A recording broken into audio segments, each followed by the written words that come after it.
Hi, I am Rudra. நான் government polytechnic college வனவாசியில் third year ECE படிக்கிறேன். என்னோடய பேட்ச் நம்பர் வந்து 2023 to 2026.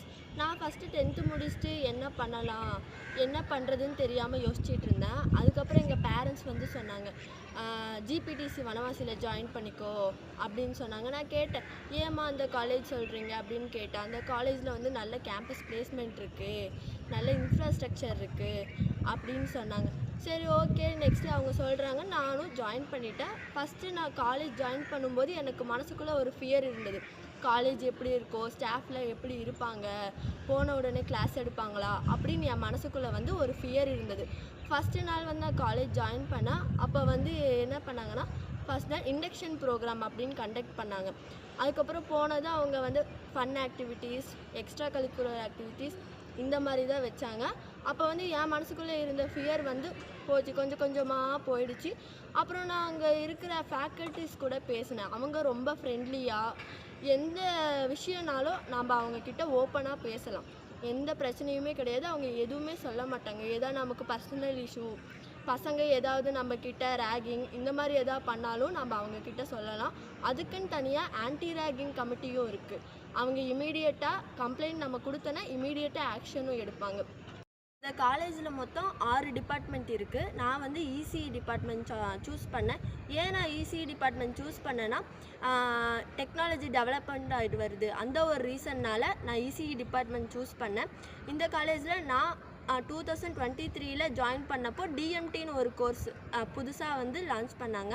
அந்த கோர்ஸ் வந்து என்னென்னா, நம்ம படிக்கும்போதே சம்பாதிக்கணும் அப்படின்னு நினைக்கிறவங்களுக்காக அந்த கோர்ஸ் வந்து கொண்டு வந்தாங்க. அந்த கோர்ஸில் வந்து டாட்டாவோட இன்டர் கனெக்ட் பண்ணி நம்ம 3 மாதம் வந்து கம்பெனியில் இருக்கிற மாதிரியும் 3 மாதம் காலேஜில் படிக்கிற மாதிரியும் இருக்குது. இந்த காலேஜில் நிறைய ஃபெசிலிட்டிஸ் இருக்குது. அது மட்டும் இல்லாமல் லேப் ஃபெசிலிட்டிஸ், நம்ம வந்து தியரியில் மட்டும் ஃபோக்கஸ் பண்ணாமல் லேப்லேயும் அங்கே இருக்கிற ஸ்டாஃப்ஸ் ரொம்ப ஃபோக்கஸ் பண்ணுறாங்க. நான் இசிஇ டிபார்ட்மெண்ட் படிக்கிறேன். அதில் வந்து communication lab, micro controller lab, computer lab, ஒரு டிபார்ட்மெண்ட்க்கும் ஏற்ற மாதிரி ஒரு லேப் இருக்குது. அது மட்டும் இல்லாமல் இன்னும் நிறைய பெனிஃபிட்ஸ் இருக்குது.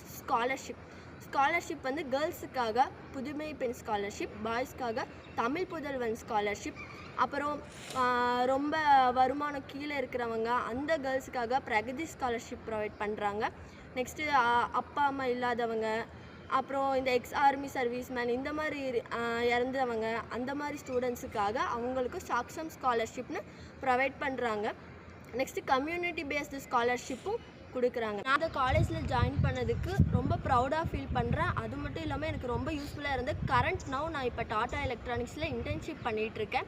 இன்டர்ன்ஷிப் வந்து ஏன் பண்ணுறோன்னா, நம்ம படிக்கும்போதே இன்டர்ன்ஷிப் பண்ணால் ஒரு எக்ஸ்பீரியன்ஸ் கிடைக்கும். கவர்மெண்ட் டோட் மூலியமாக எங்களுக்கு எல்லாரையும் அனுப்பிச்சிருக்காங்க. ஆல் ஓவர் தமிழ்நாடு காலேஜில் இருக்க எல்லா கேர்ள்ஸுமே டாடா எலக்ட்ரானிக்ஸில் வந்து இன்டர்ன்ஷிப் பண்ணிகிட்ருக்கோம். அதில் நானும் ஒருத்தியும் கூட. இங்கே வந்து நான் ரியல் லைஃப் இண்டஸ்ட்ரி வந்து எப்படி இருக்கும், இப்படிலாம் இருக்கும் அப்படின்றத நான் கற்றுக்கிட்டேன். இப்போ நம்ம காலேஜ் முடித்து போகும்போது எல்லா ஸ்டூடெண்ட்ஸ்க்கும் கஷ்டமாக இருக்கும், இப்படி சர்வே பண்ணுறது. இப்போ நம்ம காலேஜ் படிக்கும்போதே இந்த இன்டர்ன்ஷிப்புங்கிறது நம்ம அட்டன் பண்ணால், வெளி உலகம் போனால் இப்படி தான் இருக்கும் அப்படிங்கிறத நான் வந்து எக்ஸ்பீரியன்ஸ் பண்ணிக்கிட்டேன். தேங்க்யூ.